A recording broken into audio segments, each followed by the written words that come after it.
Hey there, it's Steve from Serious Keto, and this is the Not So Serious Keto video podcast, Steve Solo Edition. So for the last 2 weeks, it's been a co-podcast with Dennis from Black Tie Kitchen, and that worked out well because we had recorded it probably a month or more ago and found that we had enough material for multiple podcasts, which allowed me to have a podcast running while I was on vacation last week in northern Wisconsin.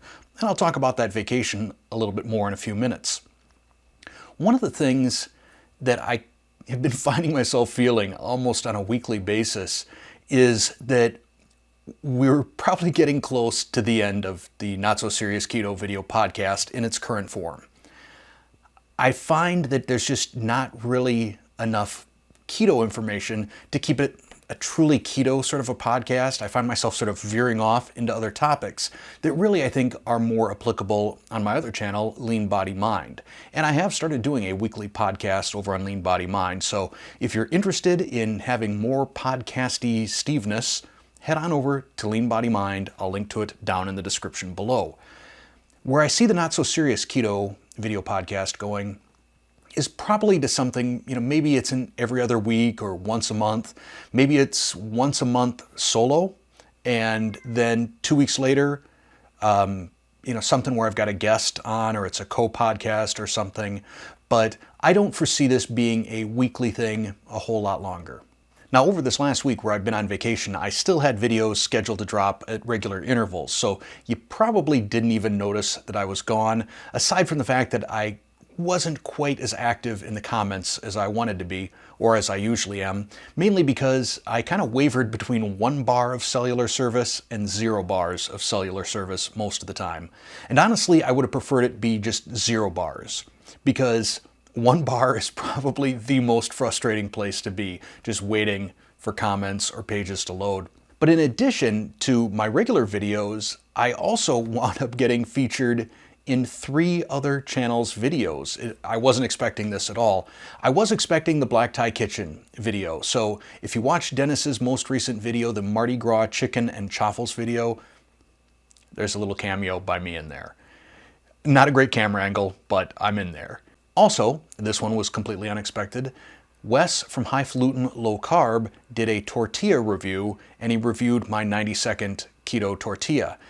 And I was nervous. I was nervous when I opened it. I mean, every time for the past year that I've seen him review anything that might have been a recipe from me, like the hummus, for example. When I saw him do hummus, my heart just started racing. Like, did he review mine, my lupini hummus?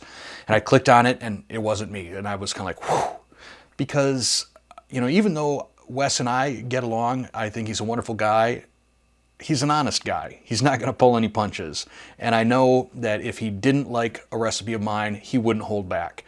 And fortunately, he liked the tortilla. So I felt good. That was pretty cool. The third place that I got a little bit of a shout out was on the Modernist Pantry channel. They did a chaffle recipe. And they threw me a little shout out. I'm gonna link to that down below, to that video, so that you can watch it if you want. Periodically, I get accused of making a recipe more complicated than it needs to be. And I kind of feel that happened a bit in this video by Modernist Pantry. To me, the beauty of a chaffle is its simplicity. And they took it someplace that wasn't all that simple, in my opinion. Now, I wasn't going to say anything to them about that. I certainly think that if I did a video like that, a lot of the people that tend to be critical of me would have kind of lit me up. But go ahead, check it out, see what you think. See if you think all those ingredients are really necessary for a chaffle. So while I was on vacation, up north, as they say here in Wisconsin, I was at a restaurant. My wife and I were sitting at a bar waiting for our table. And a gentleman sitting next to me struck up a conversation with me, and I would guess he was probably in his 60s. He was with his girlfriend, who also, I would say, was probably around that age. And at some point, the conversation turned to him asking me what I do for a living. And this is always a weird one. I never know what kind of reaction I'm going to get when I say that I'm a YouTube content creator. But his reaction was, oh, wow, that's cool. My girlfriend, and I forget her name, is also a YouTube content creator. hey honey, meet this guy here. He's got a YouTube channel too. And she went on to tell me that she's got a YouTube channel. She's got like 150 followers. And I said, that's great. And she then told me that her channel is all about plant-based and vegan living. And then she asked what my channel was about. And I said keto. And no, I kid you not. She literally was looking at me and I said, it's about keto. And just like the color drained from her face and she turned away. Like conversation over. She didn't speak another word to me after that. So yeah, you never know what you're going to get when it comes to letting people know that you're either a YouTube content creator or that you're keto. But yeah, that was kind of interesting. One topic I haven't done in a while is keto in the news. And these are just articles that seem to show up in my Google News feed from time to time. And this week, there's an article from Insider.com that says, Jason Momoa can't do the keto diet. He needs carbs to shred fat, according to his trainer. And as you read through this article, it further reinforces my belief that there is a lot of either misinformation or misunderstanding about keto out there in the world, including training. And, he talks about, to this trainer here, what's his name? Damian Vieira, said that carbs are crucial for fueling workouts. I don't deny that, but you could always do a cyclical ketogenic diet or a targeted ketogenic diet, making sure that you're getting that fuel right around the time that you're going to be doing a high intensity workout so that you can burn those carbs up. He also says that to cut body fat, it's important to eat the right balance of macros, I would agree, which includes carbs, protein, and fat.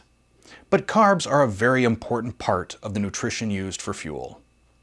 Anyhow, it's like most articles, it's fairly fluffy.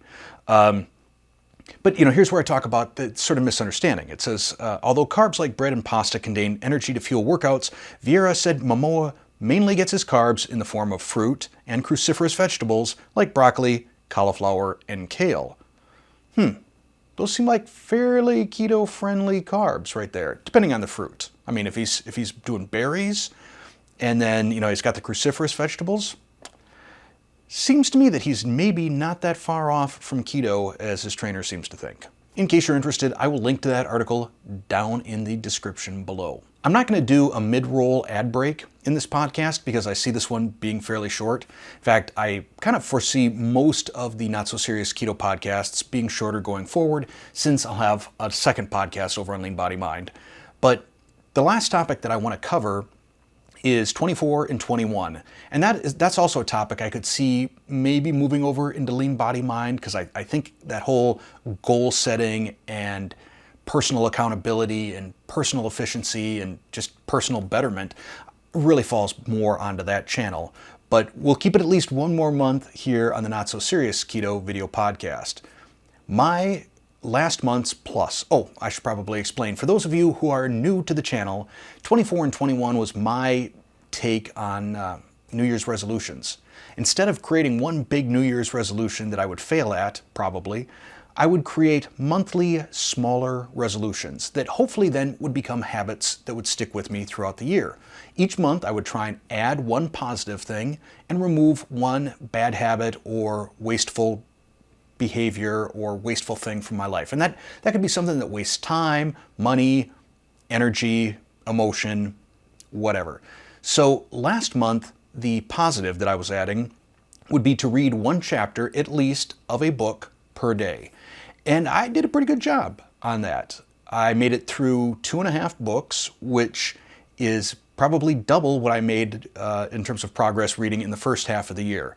So I'd be pretty satisfied. If I could knock out a couple of books per month, I think that would be all right. One of the books was Breath by James Nestor, which I review in the podcast on the Lean Body Mind, which will release, actually it released this weekend. So if you want to see that, you can. I also finished reading Lights Out, the GE book. And I'll probably wind up reviewing that maybe next week or the week after that on Lean Body Mind. I got about halfway through Meditation for Fidgety Skeptics by Dan Harris. And once I finish that, there'll be a review of that as well. So I did a good job, I think, on the positive. The thing that I wanted to improve upon, or the negative that I wanted to reduce, was wine drinking. I found over the last handful of months that my wine consumption has gone up. Not enough to knock me out of ketosis, but enough to put a couple of pounds on me. And I'm not happy about that. Anyhow, it wasn't a good month for me in terms of fixing that behavior.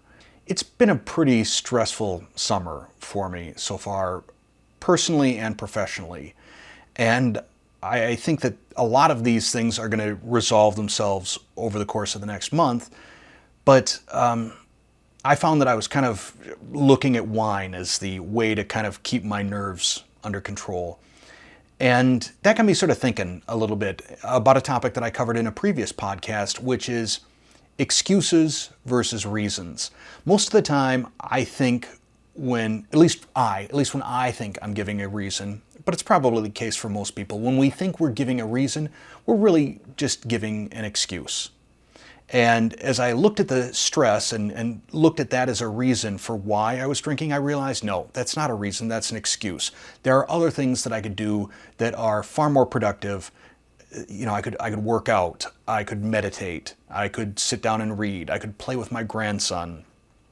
There are things that I could do that would be better than pouring myself a glass of Cabernet Sauvignon. So I'm going to take a mulligan and make that my goal for August, get rid of the negative. Did I say what the positive was? No, I didn't. So my positive, what is that going to be? I'm really, as I'm trying to ramp up Lean Body Mind, trying to learn a few different types of software. First off, some animation and explainer software, also some live streaming software. It'll be both for live streaming and I think potentially recording videos as well, and that's OBS software. I bought I think it's called the Stream Deck. It's like a little pad that you can program and do all kinds of cutscene things and interesting stuff in real time. So my goal, my positive, is every day learn one new thing about some piece of software that will help out both this channel and Lean Body Mind. So that's my 24 and 21 for August. I'd like to hear how things have been going for you on 24 and 21. What are your goals for August? How'd you do in July? Let me know down in the comments below. But I think that's pretty much all I've got for today. Shorter podcast. I will do my best to link to any article, video, book, any of those things that I discussed in this podcast down in the description below. That's it. Thanks for watching.